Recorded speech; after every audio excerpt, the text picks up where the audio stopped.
අරගෙන ඒ carbon dioxide මේ E1 කියලා මම දාලා තියෙන්නේ එන්සයිම් එකක්. මේ එන්සයිමේ නම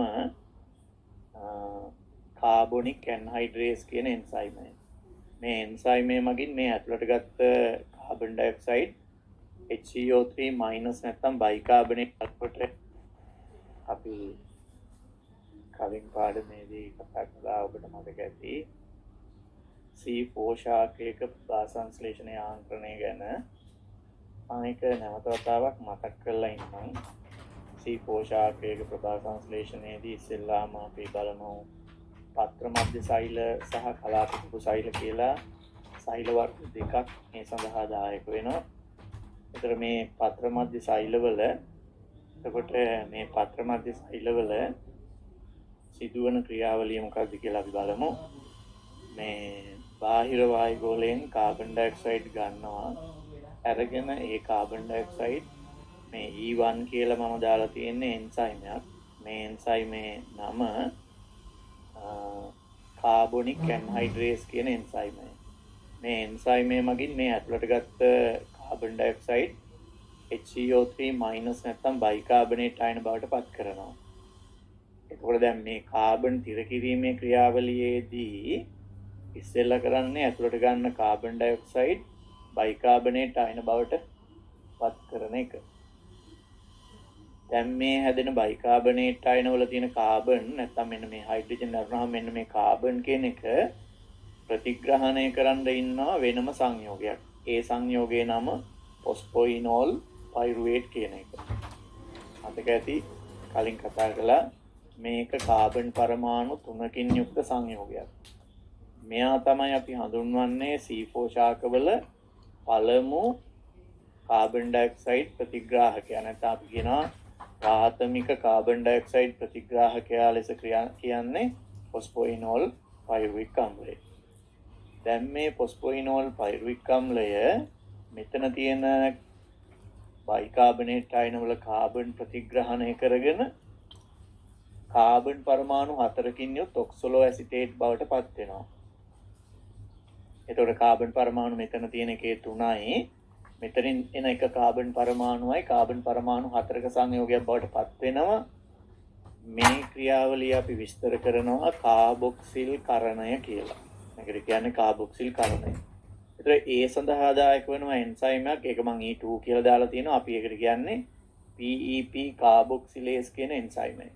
ඒතර මේ එන්සයිම් එක මගින් මේ ෆොස්ෆොයිනෝල් පයිරුවික් අම්ලයේ කාබන් අල්ලගෙන කාබන් පරමාණු 4කින් යුක්ත ඔක්සලෝ ඇසිටේට් බවට පත් වෙනවා. ඊට පස්සේ මේ ඔක්සලෝ ඇසිටේට් කියන එක මැලේට් කියන සංයෝගයේ බවට පත් වෙනවා. මේකෙත් කාබන් පරමාණු 4යි මේකෙත් කාබන් පරමාණු 4යි. හැබැයි මේකට වඩා මේකේ තියෙන හයිඩ්‍රජන් ප්‍රමාණය වැඩි. හයිඩ්‍රජන් එකතු වෙනවා කියලා කියන්නේ ඔක්සිහරණ ක්‍රියාවලියක් වෙනවා. ඒකට හයිඩ්‍රජන් සපයන්න ඕනිනේ. ඒ හයිඩ්‍රජන් සපයන්නේ මේ පත්‍ර මධ්‍ය සෛලයේ හරිත ලවය තුල ආලෝක ප්‍රතික්‍රියාව සිද්ධ වෙලා ඒ ආලෝක ප්‍රතික්‍රියාවෙන් නිපදවන NADPH වලින් තමයි මේ වැඩේ සඳහා ඕනි කරන හයිඩ්‍රජන් සපයන්නේ. ඊට පස්සේ මේ මැලේට් කාබන් පරමාණු 4ක සංයෝගය ඒක මේ පත්‍ර මධ්‍ය සෛලවල ඉඳන් මෙන්න මේ ප්ලාස්ම බන්ධය ඔස්සේ කලාප කුපු සෛල වලට ගමන් කරලා කලාප කුපු සෛල වලදී මේ මැලේට් පයිරුවේට් බවට පත් වෙනවා. කාබන් පරමාණු 4 3ක් වෙනවා. කාබන් පරමාණු 4ක සංයෝගයේ කාබන් පරමාණු 3ක සංයෝගයක් බවට පත් වෙනවා. එහෙම පත් වෙනකොට කාබන් ඩයොක්සයිඩ් මුදා හරිනවා. ඒතර මෙතන ආපහු අර අල්ලගෙන ගෙනාපු කාබන් ඩයොක්සයිඩ් නිදහස් කරන එකයි වෙන්නේ. එතකොට මෙතන ඉන්නවා RUBP. ඒ RUBP විසින් මේ කාබන් ඩයොක්සයිඩ් අල්ලගෙන කැල්වින් චක්‍රයක් ක්‍රියාත්මක කරලා ග්ලූකෝස් හදනවා. ඒතකොට කලාප කුපු සෛලවල හරිත ලව තුල තමයි ග්ලූකෝස් හැදෙන්නේ. එකෙන් පිෂ්ඨය හැදෙනවා. මේ පයිරුවේට් ආපහු වෙනවා මොකේද? පත්‍ර මධ්‍ය සෛල වලට. ආවට පස්සේ පයිරුවේට් මෙන්න මේ ෆොස්ෆොයිනෝල් පයිරුවේට් බවට පත් වෙනවා. ඒ සඳහා ATP වැය වෙනවා. මේ ATP ලබා දෙන්නෙත් මේ හරිත ලවයේ සිදුවන ආලෝක ප්‍රතික්‍රියාව මගින්. එතකොට මෙන්න මේ විදිහට එකපාරක් කාබන් ඩයොක්සයිඩ් අල්ලා ගන්නවා ඊට පස්සේ මෙහෙම ගිනිහිල්ලා මෙතනින් අතාරිනවා මෙයා ආපහු ඒ කාබන් ඩයොක්සයිඩ් අල්ලගෙන තමයි ග්ලූකෝස් හදන්නේ. ඒතර කාබන් ඩයොක්සයිඩ් තිර කිරීම හේවත් කාබොක්සිල් කරන ක්‍රියාවලි දෙකක් වෙනවා. මෙතනත් කාබොක්සිල් කරණයක් වෙනවා. මෙන්න මෙතනත් කාබොක්සිල් කරණයක් වෙනවා. මෙතන රුබිස්කෝ එන්සයිමයක් ඉන්නවා. එතකොට මේ විදිහේ ක්‍රියාවලියක් C4 ශාකවල සිද්ධ වෙනවා කියලා විස්තර කරේ හැච් සහ ස්ලැක් කියන විද්‍යාඥයෝ විසින්. ඒ නිසා මේ ක්‍රියාවලිය අපි හඳුන්වනවා හැච් ඇන් ස්ලැක් සයිකල් කියලා. හැච් සහ ස්ලැක් චක්‍රය ලෙස හඳුන්වනු ලබනවා. ඒ වගේම මේකේ මේ කැල්වින් චක්‍රයේ ඔබ දන්නවානේ මෙන්න මෙතෙන්ට ATP ඕනි වෙනවා. මෙන්න මෙතෙන්ට ATP ඕනි වෙනවා. එතකොට පොඩි ගැටලුවක් එනවා ඒ ATP නිෂ්පාදනය කරන්නේ කොහොමද කියලා. ඒ ATP නිෂ්පාදනය කරන්නේ මේ කලාප කොපසයිල තියෙනවානේ. ඒ කලාප කොපසයිල වල හරිතලවයේ ඇතුලේ අපි අර මුලදිම කිව්වනේ අර අන්තර්ග්‍රහණ සූත්‍ර වගේ මේ සූත්‍ර තියෙනවා කියලා. ඒවා තුල තියෙන්නේ PS එක කියන පද්ධතිය පමණයි ප්‍රභා පද්ධති වලින්.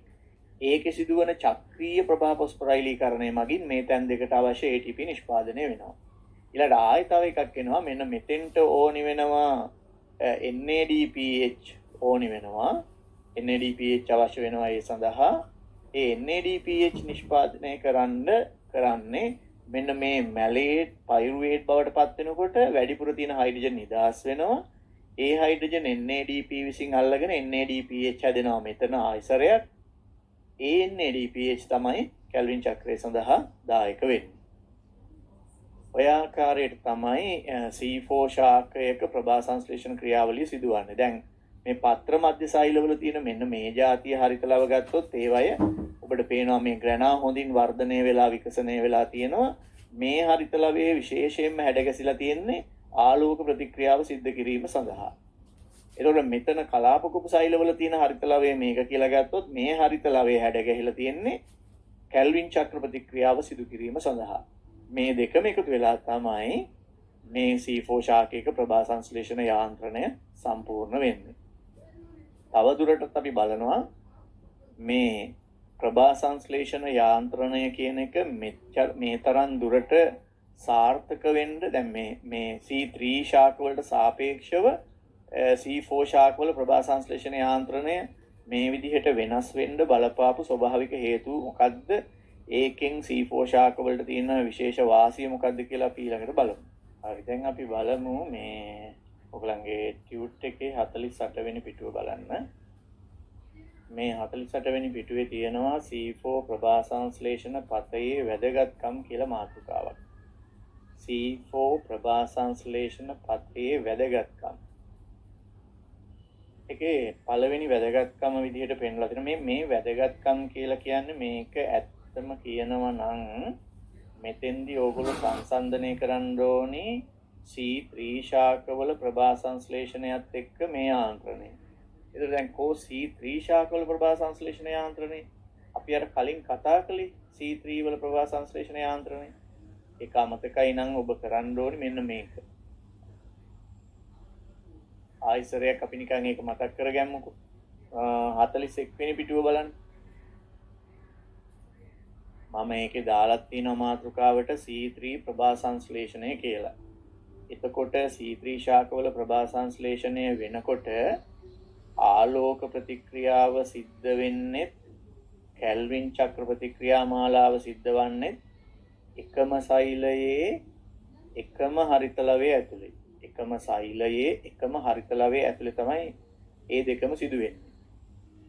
දැන් C4 වල ගත්තොත් ඔබට පේනවා පත්‍ර මධ්‍ය සෛලයි කලාප කුපු සෛලයි කියලා සෛල දෙකක් දායක වෙනවා. ඒ වගේම ඒ දෙකේ තියෙන හරිතලව දෙකක් දායක වෙනවා. හරිතලව දෙකක් විභේදනය වෙලා තියෙනවා.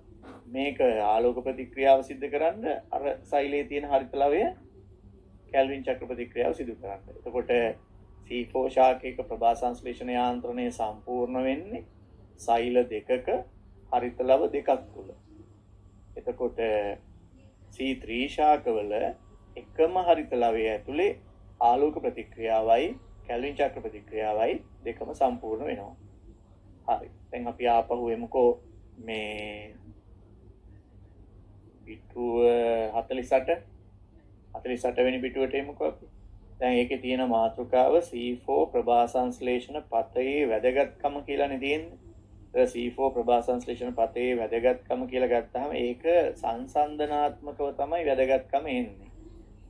මොකද්ද සංසන්දනාත්මක වැදගත්කම? මේ දැන් C3 ශාකයක ප්‍රභාසංශ්ලේෂණයත් එක්ක සාපේක්ෂව C4 වල ප්‍රභාසංශ්ලේෂණ යාන්ත්‍රණය ගැන බලන්න. එහෙම බලපුවාම තමයි අපිට ඒකේ සාපේක්ෂ වටිනාකම තේරෙන්නේ. වැදගත්කම ඉම්පෝටන්ට් වෙන්නේ ඇයි කියන එක. හරි අපි බලමු පළවෙනි එක.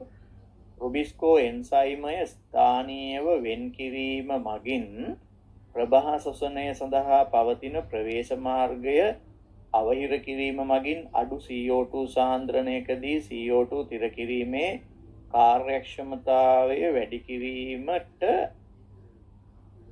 ශාකවලට C4 යාන්ත්‍රණය දායක වීම. වරහන් ඇතුළේ තියෙනවා ප්‍රභා ශ්වසනය වැළැක්වීම මගින් තිර කළ කාබන් හානි වීම වැළැක්වීම හේතුවෙන් C4 ශාකවල අස්වැන්න වැඩි වේ කියලා. ඒ කිව්වට ඒකේ තරම් තේරෙන්නේ නැති නිසා දැන් අපි මේකේ බලමු මේ කොහොමද C4 ශාකයක මේ ප්‍රභා ශ්වසනය අඩු වෙන්න හේතුව මොකක්ද කියලා. නැත්නම් ප්‍රභා ශ්වසනය වෙන්නේ නැහැ කියලා මේක කියන්නේ.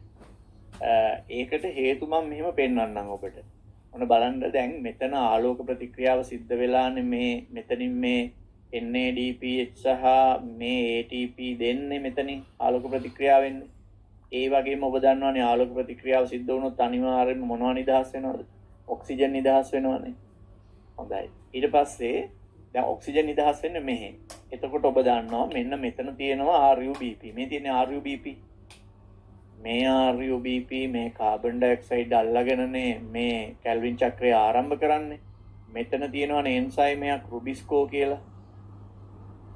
ඒතර රුබිස්කෝ කියන එන්සයිමය මේ C4 ශාකවල නැහැ කිව්වොත් වැරදි. රුබිස්කෝ එන්සයිමේ C4 ශාකවල තියෙනවා. තියෙන තැන පොඩ්ඩක් වෙනස්. මෙතන ඔබට පේනවා ඇති රුබිස්කෝ එන්සයිමේ තියෙනවා.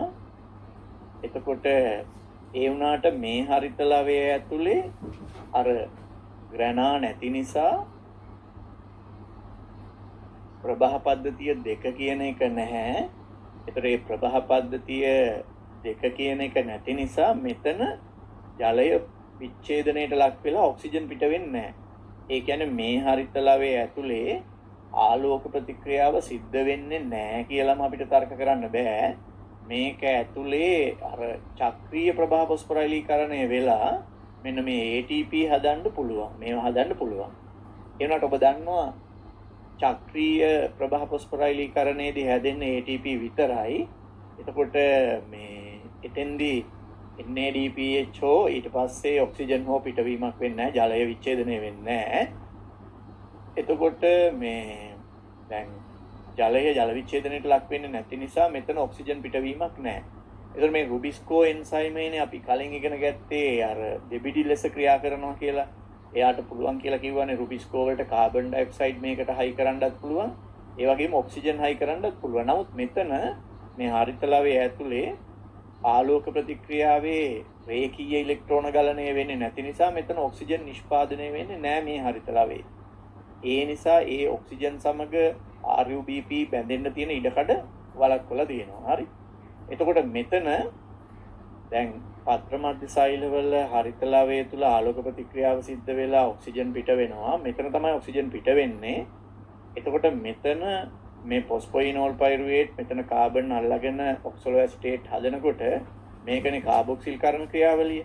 මේක උත්ප්‍රේරණය කරන්නේ E2 කියන එන්සයිමෙන්නේ. ඒ එන්සයිමේ නම PEP කාබොක්සිලේස්. දැන් අතන තියෙන RUBP කාබොක්සිලේස් නේ, මෙතන තියෙන PEP කාබොක්සිලේස්. සාමාන්‍යයෙන් PEP කාබොක්සිලේස් අර වගේ අර RUBP කාබොක්සිලේස් වගේ මේ ඔක්සිකරණය කරන්න ඔක්සිජන් වලට එච්චර ලොකු බඳුතාවයක් පෙන්වන්නේ නැහැ. ඉතින් ඒක නිසා අර ස්ථානීයව වෙන් කරනවා කියලා කියන්නේ මෙහෙමයි. ඒ කියන්නේ දැන් ඔක්සිජන් පිට වෙන ස්ථානයේ ඔක්සිජන් පිට වෙන අතර එතන RUBP හිටියොත්නේ ඔක්සිකරණ ක්‍රියාවලිය වෙලා මේ ප්‍රභා ශ්වසනය වෙන්නේ. RUBP සහ ඔක්සිකරණ ක්‍රියාවලිය උත්ප්‍රේරණය කරන්න පුළුවන් රුබිස්කෝ එන්සයිමය මෙහෙට දිනින් දාලා මෙතන ඔක්සිජන් පිටවන තැන තියලා තියෙන්නේ PEP කාබොක්සිලේස් කියන එන්සයිමය. ඒ කියන්නේ මේ දෙන්නව වෙන් කරනවා. ඒ කියන්නේ ඔක්සිජන් පිටවන තැන ඔක්සිජන් වලට බන්ධුතාවයක් දක්වන්න පුළුවන් එක්කෙනා දුරස් කරලා තියලා තියෙනවා. එතකොට ප්‍රභාසෝෂණය සිද්ධ වෙන්න තියෙන අවකාශය අඩු වෙනවා. ඒක එකක්. අනිත් අතට මම එදත් කිව්වා ඔබට මේ වගේ පත්‍ර මධ්‍ය සෛල 10ක් තියෙනකොට කලාප කොපු සෛල එකක් තියෙනවා. ඒ කියන්නේ මේ වයින් 10කට අරකින් එකක් තියෙන්නේ. හරි. ඒතකොට පත්‍ර මධ්‍ය සෛල 10කින් අල්ලගන්න කාබන් ඩයොක්සයිඩ් ගෙනහිලා මෙතෙන්ට ගෙනහින් දාන හින්දා හැම විටම RUBP ආශ්‍රිතව ඔක්සිජන් වලට වඩා මොනවා වැඩි වෙනවද? කාබන් ඩයොක්සයිඩ් වැඩි වෙනවා. ඒ නිසා ප්‍රභාසෝෂණයට යන්න දින ඉඩකඩ අඩුයි. අපි ඒක ආයතරයක් බලමු ඈ. රුබිස්කෝ එන්සයිම්ය ස්ථානීයව වෙන් කිරීම නිසා මේ දිනේ රුබිස්කෝ වෙන් කළා කියලා තියෙනවනේ. හරි වෙන් කිරීම නිසා වෙන් කිරීම මගින් ප්‍රභාසෝෂණය සඳහා පවතින ප්‍රවේශ මාර්ග අවහිර කිරීම මගින් අඩු CO2 සාන්ද්‍රණයකදී CO2 තිර කිරීමේ කාර්යක්ෂමතාවය වැඩි කිරීමට ශාකවලට C4 යාන්ත්‍රණය දායක වෙනවා. ඒ කියන්නේ වායුගෝලයේ තියෙන CO2 ප්‍රමාණය අඩු වුණත් මේකෙදි ප්‍රශ්නයක් වෙන්නේ නැහැ. මොකද වායුගෝලයේ CO2 අඩු වුණත් මෙතන ඒ CO2 කාබොක්සිල් කරණය කරන්න ඉන්න PEP කාබොක්සිලේස් කියන මේ එන්සයිමය ඒ මේ PEP වලට ඔක්සිජන් බැඳෙන්න දෙන්නේ නැහැ. ඒ නිසා ඔක්සිකරණ ක්‍රියාවලිය වෙන්නේ නැහැ. හරි. උණුසුම් හා වියලි දේශගුණික තත්ත්වයටදී උත්සේදනය අවම කිරීමට පූටිකා වැසී යාම හේතුවෙන් ශාකවලට ඇතුල් කර ගන්නා CO2 ප්‍රමාණය අඩු වේයෝ. මේ නිසා නිවර්තන හා වියලි දේශගුණික ප්‍රදේශවල ශාකවල CO2 ඌනතාවයක් මේ වියලි තත්ත්වයටදී ඇති වෙනවා. හරි. C4 පතයේදී අඩු CO2 සාන්ද්‍රණයක් යටතේදීද කලාප කොපු සෛල තුල වැඩි CO2 සාන්ද්‍රණයක් පවත්වා ගන්නා බැවින් C4 ශාකවල ප්‍රභා සංශ්ලේෂණය මගින් කාබන් තිර කිරීමේ කාර්යක්ෂමතාවය උණුසුම් හා වියලි දේශගුණ තත්ත්වවලදී වැඩිවීම සිදු වේ. මේ හේතුවෙන් C4 ශාකවලට ඇති වන අමතර ප්‍රයෝජන දෙකකි. අපි ඒකට යන්න කලින් මෙහෙම බලමු. දැන් උණුසුම් හා වියලි දේශගුණික තත්ත්වයක් තියෙනකොට ඒ වෙලාවේ වුණත් මේ පූටිකා වැහුණාම කාබන් ඩයොක්සයිඩ් ඇතුළට එන ප්‍රමාණය අඩු වුණත් මම ආයෙ කියනවා කොච්චර කාබන් ඩයොක්සයිඩ් එනවා අඩු වුණත් පත්‍ර මධ්‍ය සෛල 10ක් තියෙනවා නම් ඒ එන චුට්ට හරි 10 මේ සෛල 10කින් අල්ලගන්නවනේ 10 දිනක් අල්ලගත්ත කාබන් ඩයොක්සයිඩ් එක කලාප කොපුවකට ගෙනිහින් දෙනවා. එතකොට හැම වෙලාවෙම RUBP අසල කාබන් ඩයොක්සයිඩ් සාන්ද්‍රණය වැඩි වෙනවා. එතකොට ප්‍රභාසෝෂණය වෙන්න තියෙන ඉඩකඩ අඩු වෙනවා. හරි. ආයෙ බලමු මේ C3 ශාකවලට වඩා C4 ශාකවල ජල භාවිත කාර්යක්ෂමතාවය වැඩිලු. පූටිකා වැසී පැවතියද C4 ශාකවල ප්‍රභා සංශ්ලේෂණයේ කාර්යක්ෂමතාවය වැඩි බැවින් උස්වේදනය මගින් සිදුවන ජලහානිය අවම කරගත හැකි වේ. ඒ කියන්නේ මේ ඒක හරිය පරිස්සමින් තේරුම් ගන්න ඕනේ ලොකු කතන්දරයක් ඒක කෙටියෙන් කියලා තියෙන්නේ.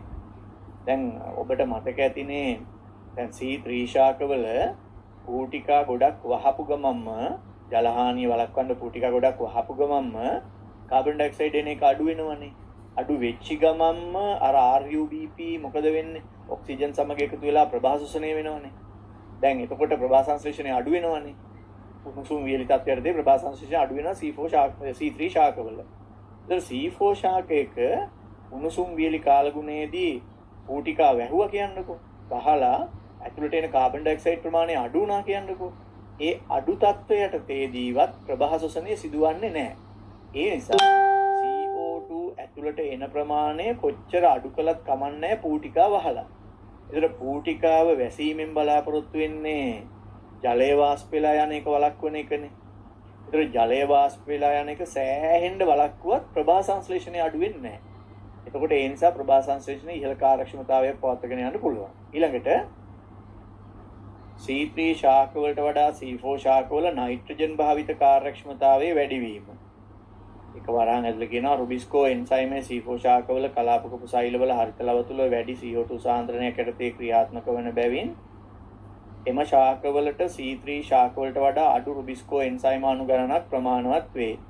එම නිසා එන්සයිම නිපදවීමට වැය වෙන නයිට්‍රජන් ප්‍රමාණය අඩු කර නයිට්‍රජන් භාවිත කාර්යක්ෂමතාවය වැඩි කිරීමට C4 ශාකවලට හැකියාව ලැබේ. ඒ කියන්නේ මෙහෙමයි. ජල භාවිත කාර්යක්ෂමතාවය වැඩි කියලා කියන්නේ මේකයි. C4 ශාකයකට කිසි ගැටලුවක් නැතුව පූටිකා වහන්න පුළුවන්.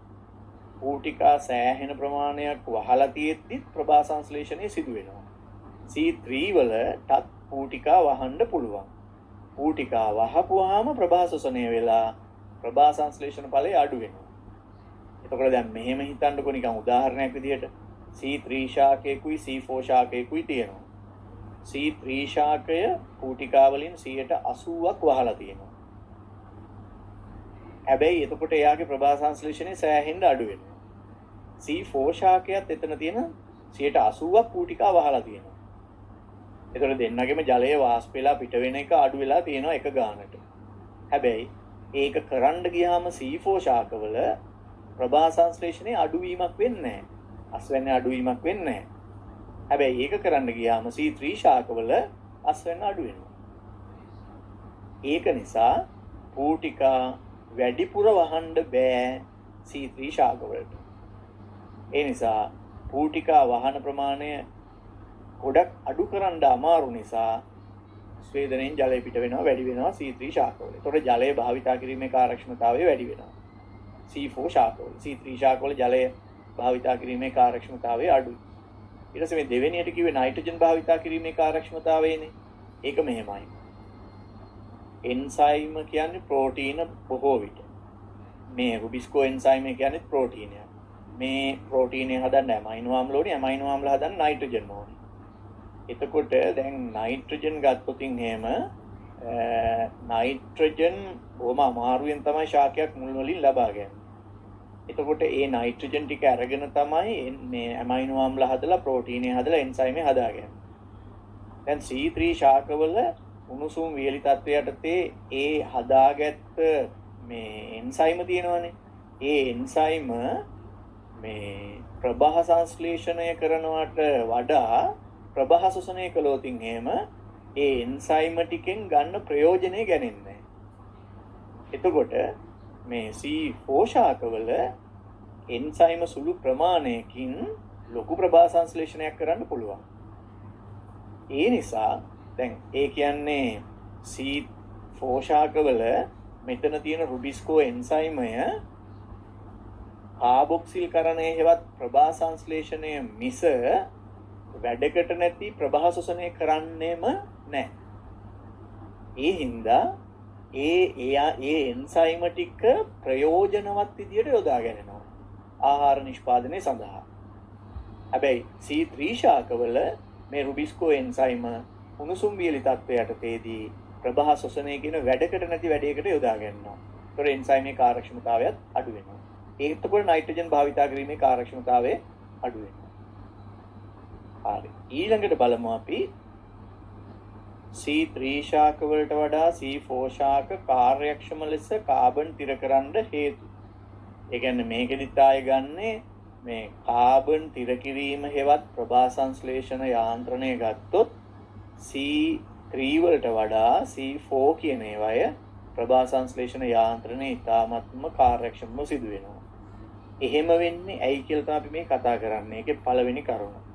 C3 ශාකවල ප්‍රභා සංශ්ලේෂණය අකාර්යක්ෂම කරන ප්‍රභා ශෝෂණය C4 ශාකවල සිදු නොවන බැවින් එම ශාකවල ප්‍රභා සංශ්ලේෂණය මගින් තිර කරන කාබන් හානි වීම අඩු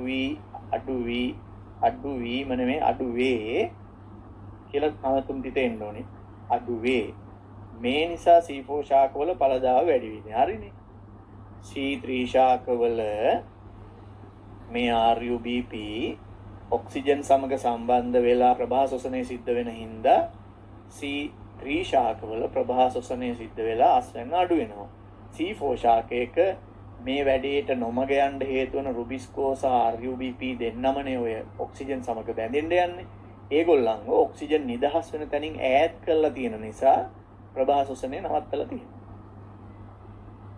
ඊළඟ එක C3 ශාකවල CO2 තිරකාරක වන රුබිස්කෝ වලට වඩා PEP කාබොක්සිලේස් කාර්යක්ෂම තිරකාරක එන්සයිමයක් වීම. ඇත්තටම කියනවා නම් ප්‍රාථමික CO2 ප්‍රතිග්‍රහණය වෙන්නේ මෙතෙන්දී, ද්විතීක CO2 ප්‍රතිග්‍රහණය සිද්ධ වන්නේ මෙතෙන්දී. ඒතර මේ ප්‍රාථමික CO2 ප්‍රතිග්‍රහණය ගත්තොත් එහෙම මේ ප්‍රාථමික CO2 ප්‍රතිග්‍රහණය උත්ප්‍රේරණය කරන්නේ PEP කාබොක්සිලේස් කියන මේ එන්සයිමයනේ. මේ PEP කාබොක්සිලේස් කියන මේ එන්සයිමය අර RUBP කාබොක්සිලේස් එක සංසන්දනය කළොත් එයා කාර්යක්ෂම වෙන්නේ වෙන හේතුවක් නිසා නෙමෙයි.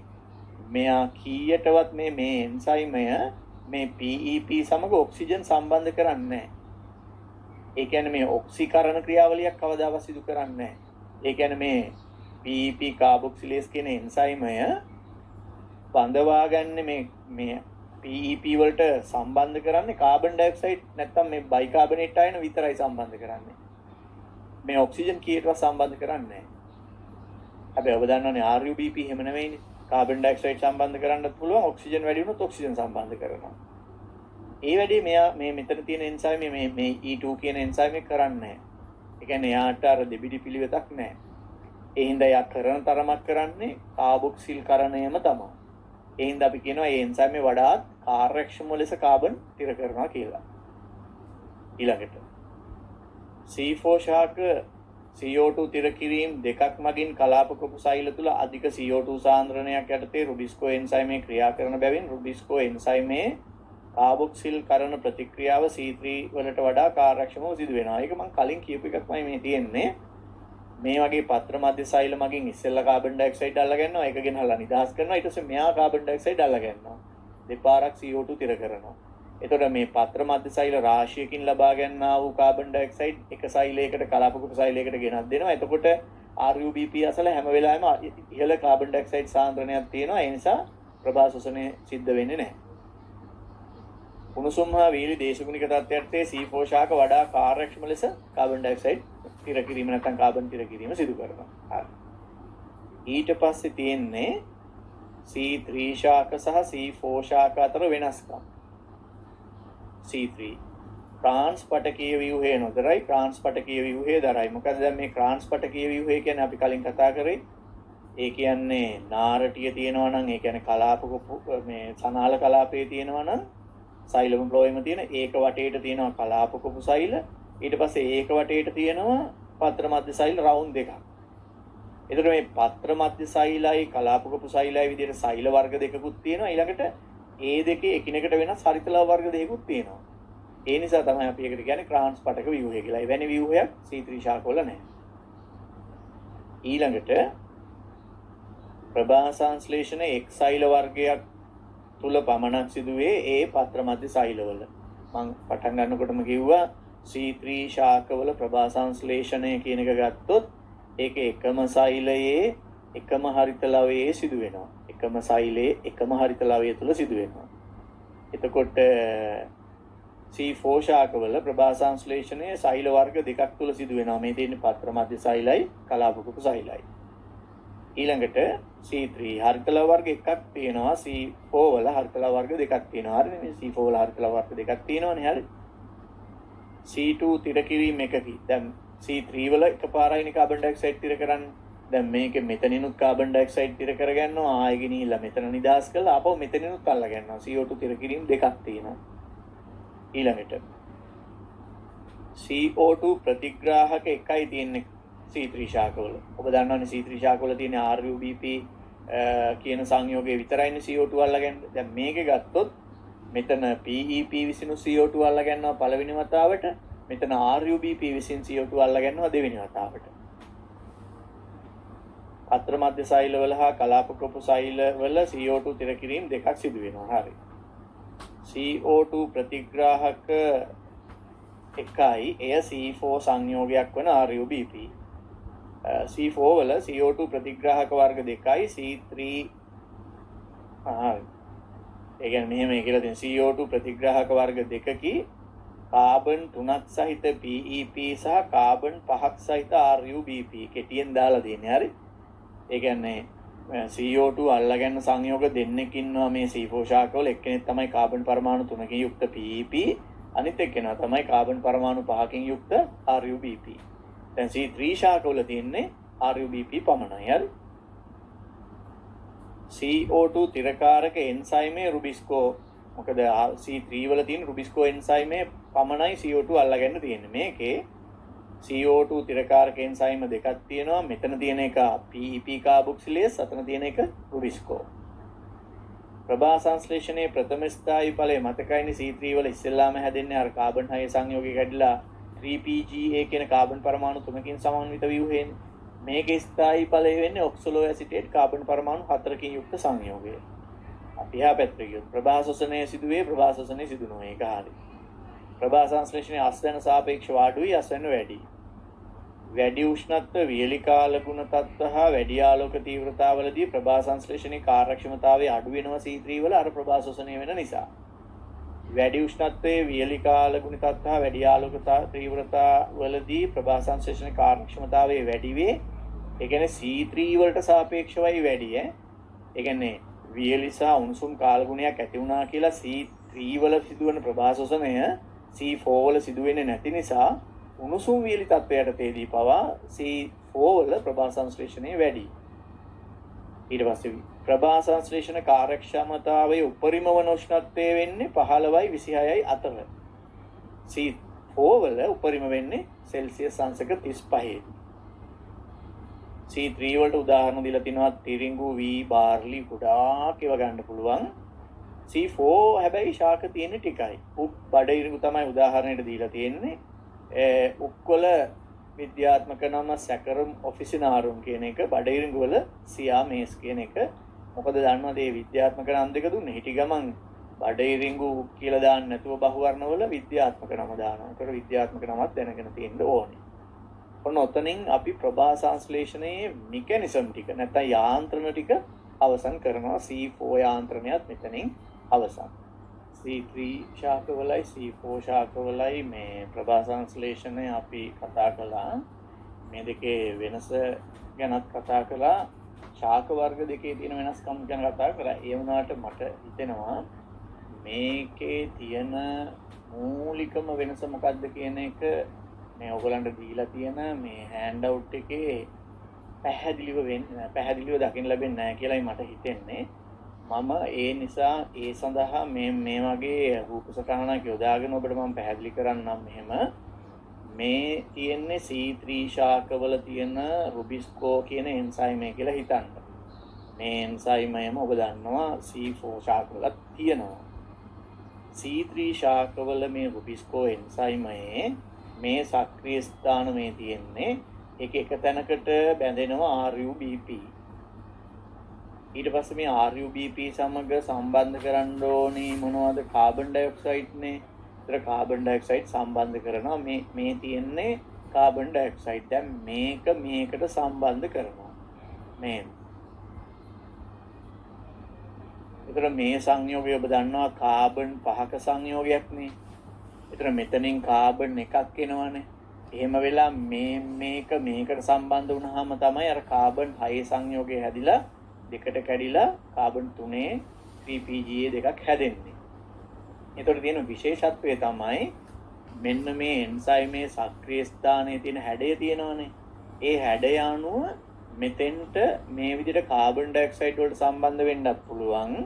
එහෙම නැත්නම් මේ විදිහට ඔක්සිජන් වලට සම්බන්ධ වෙන්නත් පුළුවන්. දැන් බලන්න මෙතන හොඳට පේනවනේ මේ ඔක්සිජන්ටත් ඔයි නම් ඇවිල්ලා මෙයාව තල්ලු කරලා දාලා මෙතන සම්බන්ධ වෙන්න පුළුවන් කියන එක. දැන් බැරි වෙලාවකත් ඔබ හිතන්න මේ එන්සයිම් ආශ්‍රිතව මෙතන තියෙන කාබන් ඩයොක්සයිඩ් සාන්ද්‍රණයට වඩා ඔක්සිජන් සාන්ද්‍රණය වැඩි වුණොත් මොකද වෙන්නේ? කාබන් ඩයොක්සයිඩ් මේකට සම්බන්ධ වෙනවට වඩා මේ එන්සයිම් ක්‍රියා කරන්නේ ඔක්සිජන් මේකට සම්බන්ධ කරන්න. අන්න එතකොට තරංගකාරී ලෙස ඔක්සිජන් බැඳෙන ප්‍රමාණය වැඩි වෙනවා මේ එන්සයිම් ආශ්‍රිතව ඔක්සිජන් තියෙනකොට. එතකොට මොකද වෙන්නේ? එතකොට සමහර විට RUBP සමග කාබන් ඩයොක්සයිඩ් බැඳෙනවට වඩා RUBP සමග බැඳෙන්නේ ඔක්සිජන්. RUBP සමග බැඳෙන්නේ ඔක්සිජන්. ඉතින් ඒක නිසා මෙතන ප්‍රභා ශෝෂණය කියන ක්‍රියාවලිය සිද්ධ වෙන්න පුළුවන්. මේ C3 ශාකයක රුබිස්කෝ එන්සයිමේ ක්‍රියාකාරීත්වය. මේ පැත්තට ගියොත් එහෙම C4 ශාකවල තියෙන එන්සයිම් එක ගත්තොත් PEP කාබොක්සිලේස් කියන එන්සයිම් එකනේ තියෙන්නේ. ඔන්න බලන්න ඒකේ මෙන්න මෙතන සක්‍රීය ස්ථානයට PEP කියන එක තමයි බැඳෙන්නේ. ඒක කාබන් පරමාණු 3ක සංයෝගයක්නේ. ෆොස්ෆොයිනෝල් පයිරුවේට් කියන එක තමයි මෙතෙන්ට බැඳෙන්නේ. ඒතර එයාට ඕනි ඒකට තව කාබන් එකක් සම්බන්ධ කරගෙන ඔක්සලෝ ඇසිටේට් හදන්නනේ. එතකොට දැන් මෙහෙමනේ මේකටනේ මෙහෙමනේ සම්බන්ධ වෙන්නේ මේක ඔන්න ඔහමනේ සම්බන්ධ වෙන්නේ ඔහම. ඒ සම්බන්ධ වෙනකොට දැන් මෙතෙන්ට සම්බන්ධ වෙන්නේ කාබන් ඩයොක්සයිඩ් නෙවෙයි සම්බන්ධ වෙන්නේ. ඒක තමයි ඉතාමත්ම වැදගත් දේ. ඒ කියන්නේ PEP සමග සම්බන්ධ වෙන්නේ කාබන් ඩයොක්සයිඩ් නෙවෙයි. මොකද ඇතුළට එන කාබන් ඩයොක්සයිඩ් ඇතුළේදී මොකක් කරනවද? බයිකාබනේට් කරනවා. එතකොට මෙතන සම්බන්ධ වෙන්නේ බයිකාබනේට් අයනය සම්බන්ධ වෙන්නේ. එතකොට මේ මෙතන තියෙන සක්‍රීය ස්ථානයේ මේ බලන්න හැඩය හදලා තියෙන්නේ කෙලින්ම මේ අයනයට, බයිකාබනේට් අයනයට. එතකොට මෙතන ඔක්සිජන් තිබුණට, හරිතලවයේ තුල ඔක්සිජන් නිපද වෙලා හිම තිබුණට ඔබට පේනවා නේද මේකට මේ ඔක්සිජන් වලට මෙතෙන්ට මොනවා වෙන්න බැයිද? සම්බන්ධ වෙන්න බෑ. ඒකට හේතුව මෙතන තියෙන සක්‍රීය ස්ථානය ගැළපෙන්නේ නැහැ මේ ඔක්සිජන් වලට. ඒ නිසා කිසිසේත් PEP සමග බයිකාබනේට් අයනය සම්බන්ධ වෙලා කාබොක්සිල්කරණය සිදු වෙනවා මිසක් කවදාවත් ඔක්සිජන් සම්බන්ධ වෙලා ඔක්සිකරණය වෙන්නේ නැහැ. අර එන්සයිමේ වගේ නෙමෙයි. මේ එන්සයිමේ සක්‍රීය ස්ථානය ඔක්සිජන් වලට ගැලපෙන්නේ නැති වෙන විදිහටයි තියෙන්නේ. බලන්න ඒවා පරිණාමික ක්‍රියාවලියේදී නිර්මාණය වෙලා තියෙන අපූර්ව ප්‍රභා ශ්වසනය කියන අවාසිදායක ක්‍රියාවලිය වළක්වන්න. ඒතර මේක වැදගත්ම දේ තමයි මෙන්න මේ කියන PEP කාබොක්සිලේස් කියන එන්සයිමේ ක්‍රියාවලිය. මොකද මේ PEP කාබොක්සිලේස් කියන එන්සයිමය හැඩ ගැහිලා තියෙන්නේ PEP වලට බයිකාබනේට් බඳවන්න. බයිකාබනේට් බැඳෙන සක්‍රීය ස්ථානයට ඔක්සිජන් වලට බැඳෙන්න බෑ. ඒ නිසා මේ එන්සයිමේ තියෙන තැන වටේට ඕන තරම් ඔක්සිජන් වැඩි වුණත් මෙයා කාබොක්සිල්කරණය මිසක් ඔක්සිකරණය උත්ප්‍රේරණය කරන්නේ නැහැ. ඒ නිසා ප්‍රභා ශ්වසනය වෙන්නේ නැහැ C4 ශාකවල. ඒක තමයි වැදගත්ම කරුණ. ඔබ මේ දෙකම ඕන නම් අපි අර වෙනම අමතර පොත්වල ඇදලා තියාගන්න.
අපි මේ ප්‍රභා සංශ්ලේෂණයේ මෙකැනිසම් ටික කතා කළානේ. දැන් C3 ශාකයක ප්‍රභා සංශ්ලේෂණ යාන්ත්‍රණය කොහොමද වෙන්නේ, C4 ශාකයක ප්‍රභා සංශ්ලේෂණ යාන්ත්‍රණය කොහොමද වෙන්නේ කියලා ගැන කතා කරා.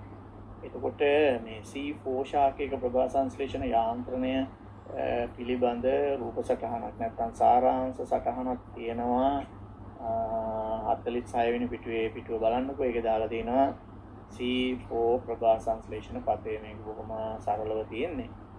ඒකේ මේසොෆිල් සෙල්ස් කියලා තියෙන්නේ පත්‍ර මධ්‍ය සෛල, බන්ඩල් ෂීට් සෙල් කියලා තියෙන්නේ කලාප කොටු සෛල, වෙයින් කියලා කියන්නේ සනාල කලාපය, ස්ටෝමා කියන්නේ කූටිකාව. ඔබ දන්නවා. ඒකේ ඔබට පේනවද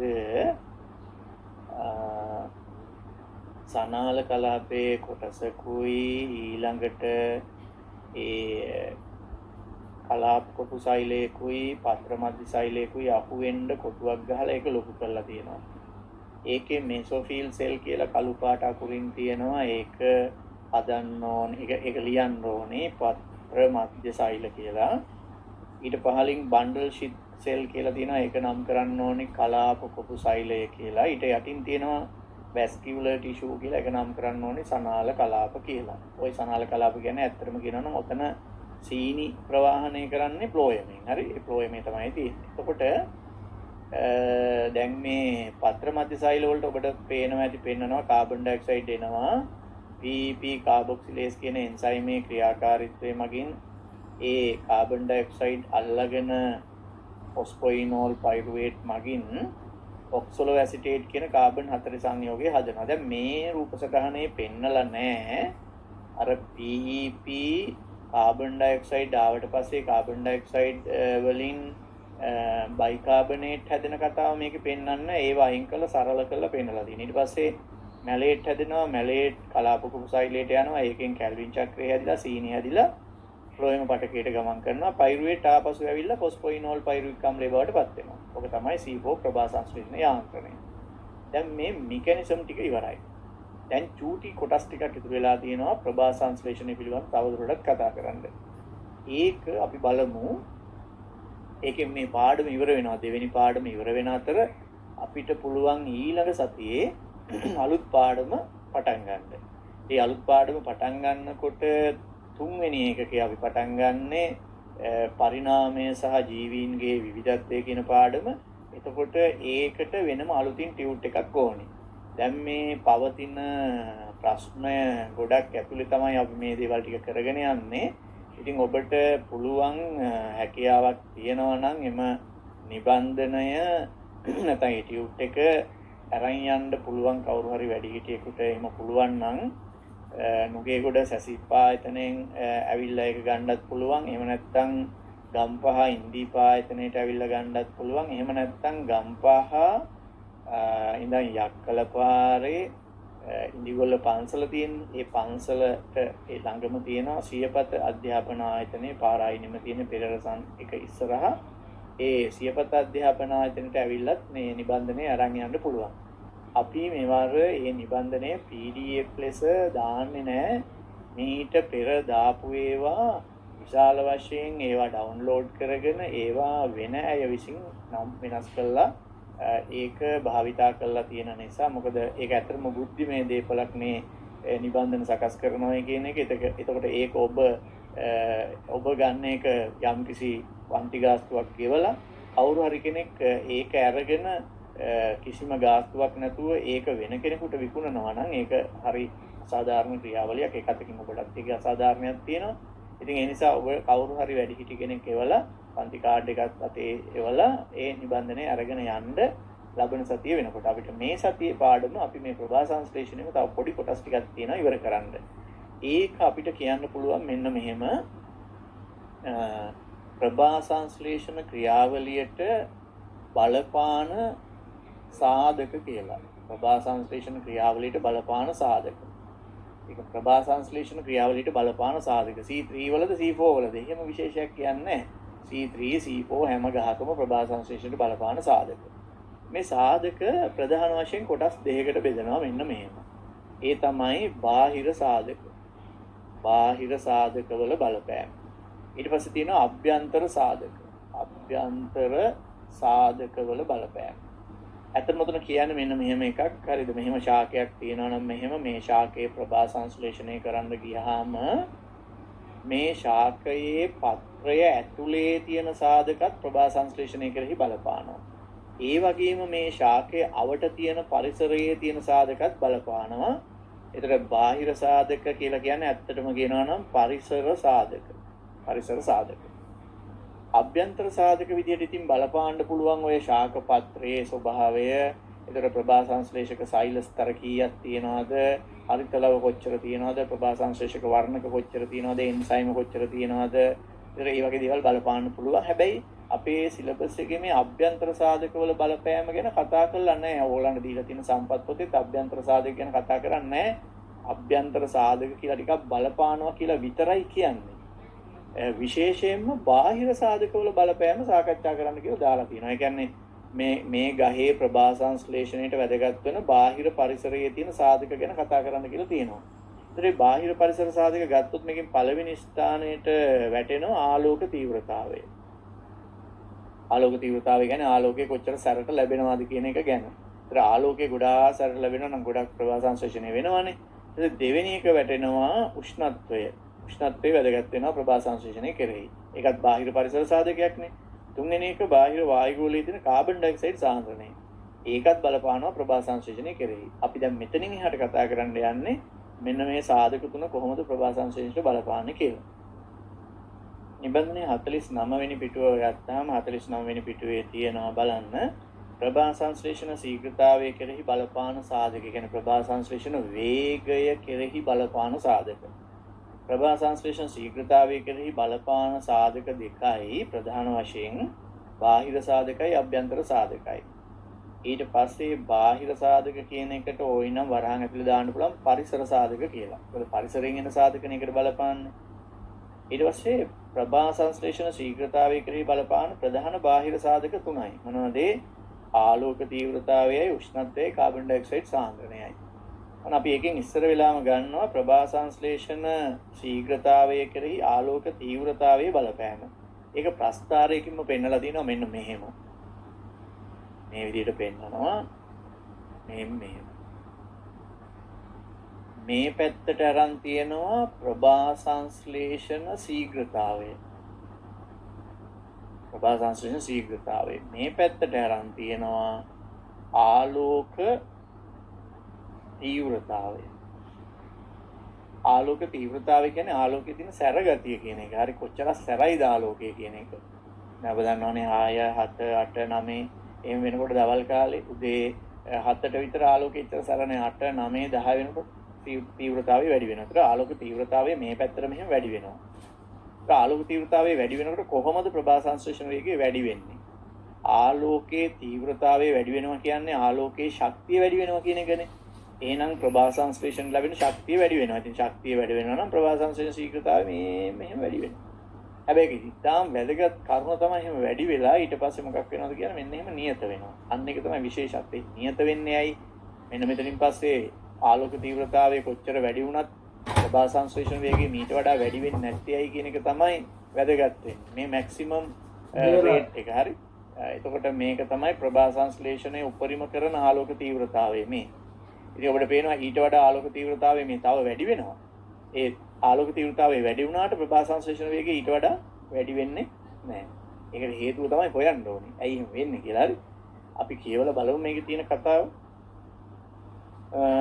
තියෙනවා ආලෝක තීව්‍රතාවයේ ශුන්‍ය වන විට ප්‍රභා සංශ්ලේෂණ ශීඝ්‍රතාවයත් ඒක හරිනේ. ඉතින් ආලෝකයේ බිඳුවයි කියන්නේ ඝන කරුවලයි කරුවල වුණාම ප්‍රභා සංශ්ලේෂණ ශක්තිය සැපීමක් නැහැ. ඉතින් එතකොට අනිවාර්යයෙන්ම ඉතින් ප්‍රභා සංශ්ලේෂණයක් වෙන්නේ නැහැ. ඒක හරියා. ඒතර ප්‍රභා සංශ්ලේෂණ වේගයේ බිඳුවයි. ආලෝක තීව්‍රතාවයේ ටික ටික වැඩි වෙනකොට බලමු කියවල. ආලෝක තීව්‍රතාවය වැඩි වෙන විට ඊට සාපේක්ෂව ප්‍රභා සංශ්ලේෂණ ශීඝ්‍රතාවය රේඛීයව වැඩි වෙනවා. ඉතින් රේඛීයව වැඩි වෙනවා.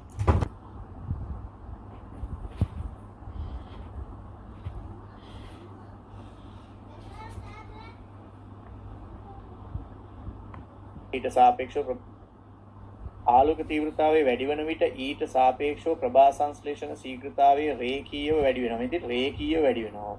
ආලෝක තීව්‍රතාවය වැඩි කරගෙන යනකොට ප්‍රභා සංශ්ලේෂණ වේගය වැඩි වීගෙන යනවා. ඒක හරි. වන විට ඊට සාපේක්ෂව ප්‍රභා සංශ්ලේෂණ ශීඝ්‍රතාවයේ රේඛීය වැඩිවීම සිදු වේ. නමුත් ඉන්පසු CO2 සාන්ද්‍රණය හෝ වෙනත් සාධකයක් සීමාකාරී වීම හේතුවෙන් ප්‍රභා සංශ්ලේෂණ ශීඝ්‍රතාවය තවදුරටත් වැඩි නොවේ. අන්න වැඩි. මීට අමතරව වැඩි ආලෝක තීව්‍රතාවයේදී ක්ලෝරොෆිල් අණු පිලිස්සීම සිදු විය හැක. ඒ හේතුවෙන් ප්‍රභා සංශ්ලේෂණ ශීඝ්‍රතාවය අඩු වේ. මේ හේතුවෙන් ශාක පත්‍රවල ඝන උච්චර්ම හා අපිචර්මීය කේශර පැවතීම මගින් එම තත්ත්වය මගහරවා ගනී. හැබැයි දැන් මේ මම ඇන්ද ප්‍රස්ථාරය නම් ප්‍රභා සංශ්ලේෂණ වේගය මේකෙන් පස්සේ නියත වෙනවා. නියත වෙනවා නම් ඒ නියත වෙන්න ප්‍රධාන හේතුව වෙන්නේ විශේෂයෙන්ම මෙතෙන්දි සීමාකාරී වෙනවා කාබන් ඩයොක්සයිඩ් සාන්ද්‍රණය. CO2 සීමාකාරී වීම. ඔයිට වැඩි තේරෙයි මෙහෙම කිව්වොත් නේද? CO2 ලිමිට් වෙනවා. CO2 ලිමිට් වෙනවා කියන්නේ මේ මෙහෙමයි. දැන් මෙහෙම හිතන්නකෝ. මම නිකන් ඕගලන්ට මේකට පොඩි උදාහරණයක් කියන්නම් මෙහෙම. දැන් මම මේ ටියුට් වලින්ම ගමුකෝ අපි. දැන් මම ටියුට් එකක් ඕගලන්ට දෙනවා මෙන්න මෙහෙම. ඒ ටියුට් එක print කරන්නේ මේ ටියුට් එක print කරන්නේ 1 2 3 4 5. කොළ පහක ටියුට් එකක් කියලා හිතමුකෝ අපි. 1 2 3 4 වෙනි කොළේ 5 වෙනි කොළේ. දැන් කොළ වෙන වෙනමනේ ටියුට් එක print කරන්නේ. print කරලා ඉවර වෙලා මේකෙන් වෙනම print කරලා ඊට පස්සේ අපි මේ කොළ ටික මෙහෙම තියාගන්නවා පහම. ඊට පස්සේ මේ කොළෙන් මේකෙන් එකයි පහම අරන් අමුණලා ඔන්න ටියුට් එකක් හදනවා. එහෙම නෙමෙයි ඔක යන්නේ. ඒතර මේක print කරනවා අපි 1000ක්. හැබැයි සමහර වෙලාවට මේකෙන් print වෙලා තියෙනවා 1100ක්. මේකේ තියෙනවා 1000ක්. මේකේ තියෙනවා 1200ක් කොළ print වෙලා. මේකේ තියෙනවා 850ක්. මේකේ තියෙනවා 900ක්. දැන් අපි මේ කොළ වලින් එක එක මේකෙන් අරගෙන ටියුට් හදාගෙන යනකොට ඇත්තටම මෙන්න මේ කොළේ ඉවර වෙනවා. මේ කොළේ ඉවර වෙනවා ඉක්මනින්. දැන් මේ කොළේ ඉවර වුණාට පස්සේ මේ අනිත් මෙතන තියෙනවා මේ කොළෙන් තව විශාල ප්‍රමාණයක්. නමුත් ඒකෙන් ප්‍රයෝජනයක් ගන්න බෑ. පිටු පහම නැත්නම් කොළ පහම ඕනි ටියුට් එක හදන්න. මේකෙන් කොච්චර ඉතුරු වුණත් වැඩක් නැහැ මේක නැතිකම නිසා. ඔකට තමයි අපි කියන්නේ ලිමිට් වෙනවා කියලා කියන්නේ. ඒකට මේකෙන් තමයි ලිමිට් උනේ. ඔය වගේ දෙයක් තමයි වෙන්නේ.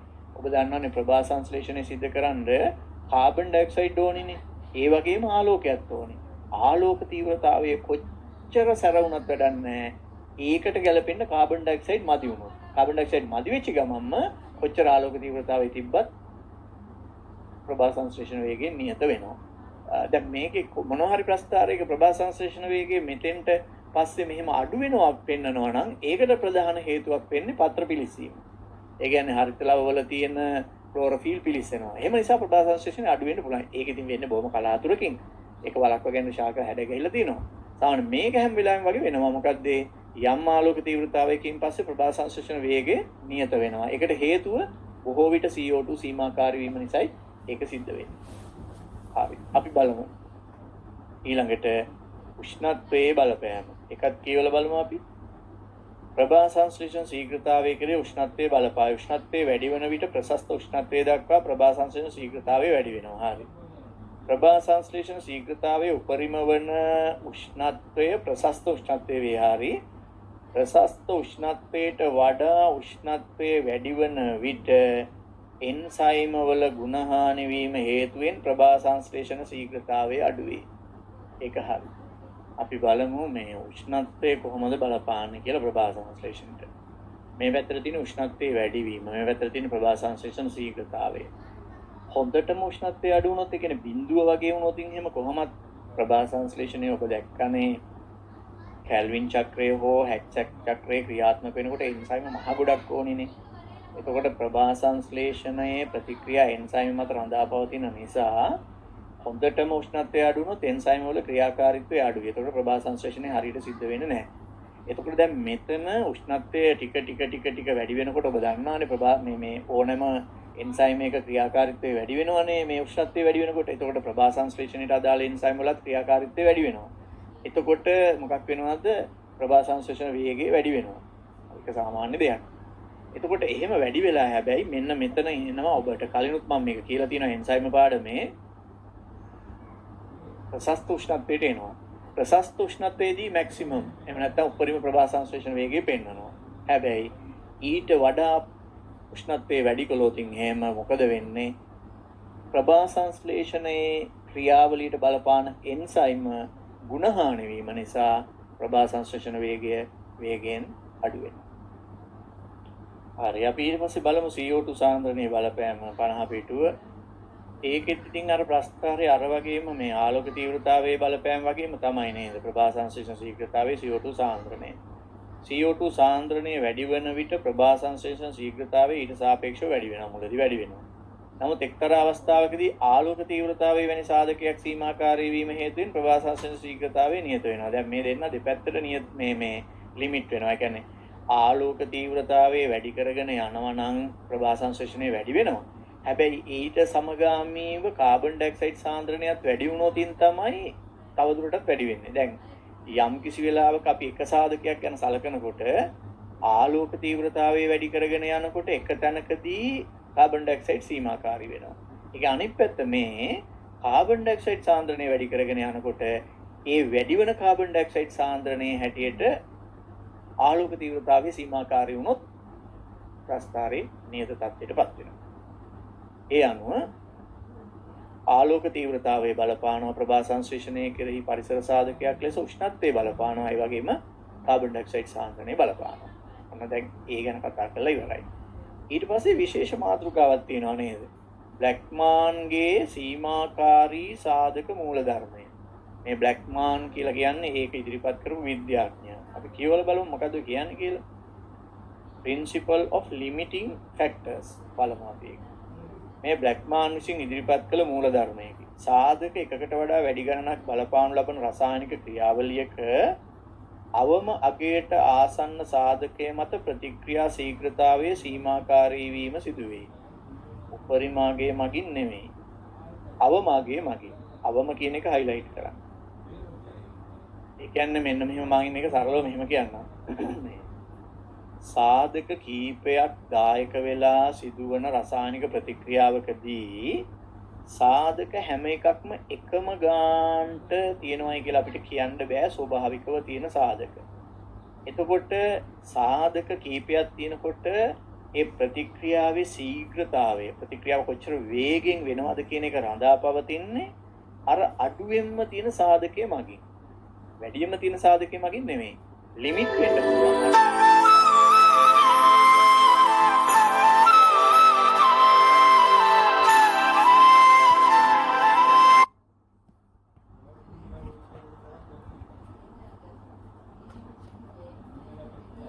Sorry அடே கரானுட்டியோட ஹோல் எடுக்குடா ஷிட் மறுக வெய்ய கத்தம் උනල හදන්න පුළුවන් කියන එක රඳාපවදක හැම එකක්ම එකම ගානට තියෙනවායි කියලා අපිට කියන්න බෑ ස්වභාවිකව තියෙන සාධක.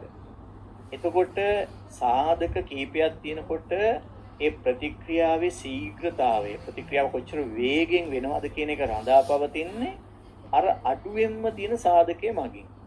වැඩියෙන්ම තියෙන සාධකයේ මගින් නෙමෙයි. ලිමිට් වෙන්න පුළුවන් අඩුවෙන්ම තියෙන සාධකයේ. අර ඉස්සෙල්ලා මම ගත්ත උදාහරණය. කොළ 5ක ටියුට් එකක් අමුණනකොට අමුණලා හදන්න පුළුවන් ටියුට් ගාන තීරණය උනේ කොළ ගොඩාක් තියෙන එකෙන් නෙමෙයි අඩුවෙන්ම තියෙන එකෙන්. ඒකේ කොළ ගාන ටික ඉවර වුණාට පස්සේ අනිත් ඒවා කොච්චර වැඩිපුර තිබුණත් ඒ ටියුට් එක හදන්න බෑ. එනම් ප්‍රභා සංශ්ලේෂණය වගේ සාධක ගණනාවක් දායක වෙලා සිදුවන ප්‍රතික්‍රියාවකදී ඒකට අඩුවෙන්ම පවතින සාධකයේ මගින් තමයි ප්‍රතික්‍රියාවේ ශීඝ්‍රතාවය රඳා පවතින්නේ. ඒක තමයි මේ බ්ලැක්මාන්ගේ සීමාකාරී සාධක මූලධර්මය කියලා කියන්නේ. අපි බලමු. ප්‍රභා සංශ්ලේෂණයේද සාධක කීපයක් මත රඳා පවතින රසායනික ක්‍රියාවලියකි. එබැවින් ප්‍රභා සංශ්ලේෂණ ශීඝ්‍රතාවය කෙරෙහි විවිධ සාධක බලපානු ලබයි. උදාහරණ. භෞමික ශාක සඳහා කාබන් ඩයොක්සයිඩ් සාන්ද්‍රණය, ජලජ ශාක සඳහා ආලෝක තීව්‍රතාවය, සෞම්‍ය කලාපික ශාක සඳහා උෂ්ණත්වය. භෞමික භෞමිකව තියෙන ශාකවලට ආලෝක තීව්‍රතාවයේ කිසිම ප්‍රශ්නයක් වෙන්නේ නැහැ. හොඳට ආලෝක තීව්‍රතාවය ලැබෙනවා. හොඳට යහමින් ලැබෙනවා. එතකොට ආලෝක තීව්‍රතාවය වැඩි වීගෙන යනකොට ලිමිට් වෙන්න පුළුවන් එක තමයි කාබන් ඩයොක්සයිඩ් සාන්ද්‍රණය. වතුරේ තියෙනකොට ඔබ දන්නවා මේ වායුගෝලයේ ඉඳන් වතුර අස්සට මෙහෙම ආලෝකය යනකොට එක වතුරේ තියෙන එක පැලෑටි සහ අනෙකුත් දේවල් මගින් ඒ ආලෝකය අවශෝෂණය කරලා පතුලට යනකොට ආලෝක තීව්‍රතාවය අඩු වෙනවා. ඒ ආලෝක තීව්‍රතාවය හැබැයි ඒකේ කාබන් ඩයොක්සයිඩ් සාන්ද්‍රණය හොඳට තියෙන්න පුළුවන්. නමුත් ආලෝක තීව්‍රතාවයේ ලිමිට් වීම නිසා ප්‍රභා සංශ්ලේෂණ වේගය අඩු වෙන්න පුළුවන්. ද්‍රවවසන්න රටවල් වල තියෙන ශාකවල ওই දෙකටම වඩා වෙනස් දෙයක් වෙන්න පුළුවන්. ඒ තමයි උෂ්ණත්වයේ සීමාකාරී වීම නිසා ප්‍රභා සංශ්ලේෂණ වේගය අඩු වෙන්න පුළුවන්. ඊට පස්සේ මේක කියනවා මෙහෙම සාමාන්‍ය තත්ත්වයටදී භෞමික ශාකවල බොහෝ විට CO2 සාන්ද්‍රණය ප්‍රභා සංශ්ලේෂණයේ සීමාකාරී වේ. එබැවින් CO2 සාන්ද්‍රණය වැඩි කිරීම මගින් හරිතාගාරවල වැඩි ප්‍රභා සංශ්ලේෂණ ශීඝ්‍රතාවයක් ඇති කිරීම මගින් වැඩි ඵලදාවක් ලබා ගැනීම. ඒක කරන්නේ මෙහෙමයි.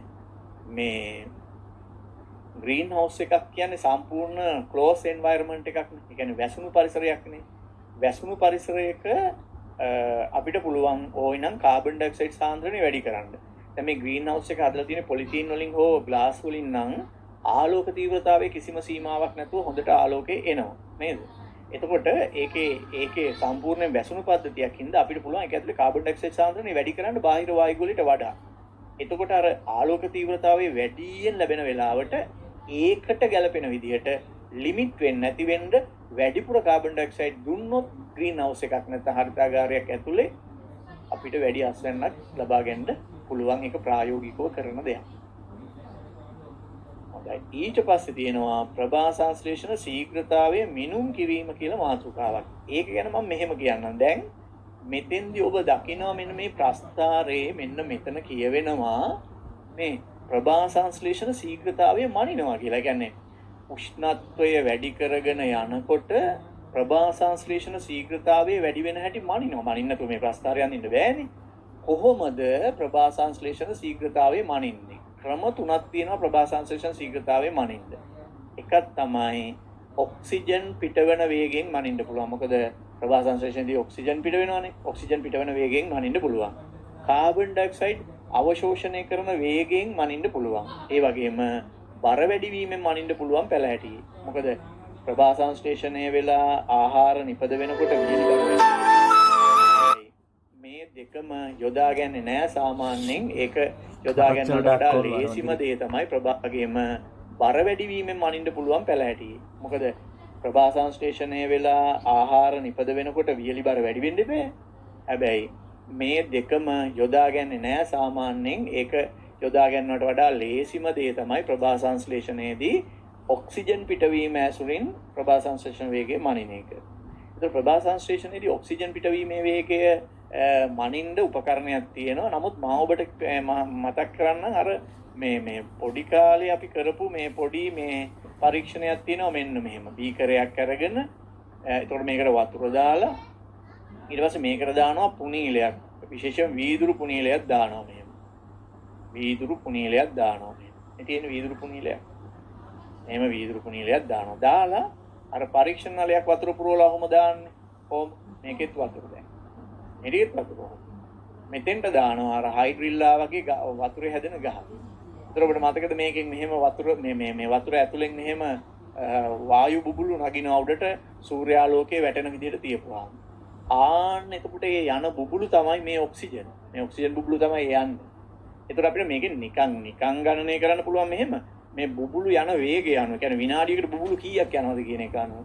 විනාඩියකට යන බුබුලු ගාන වැඩි නම් ඒ කියන්නේ ප්‍රභා සංශ්ලේෂණ වේගය වැඩි. හරි. දැන් ප්‍රභා සංශ්ලේෂණ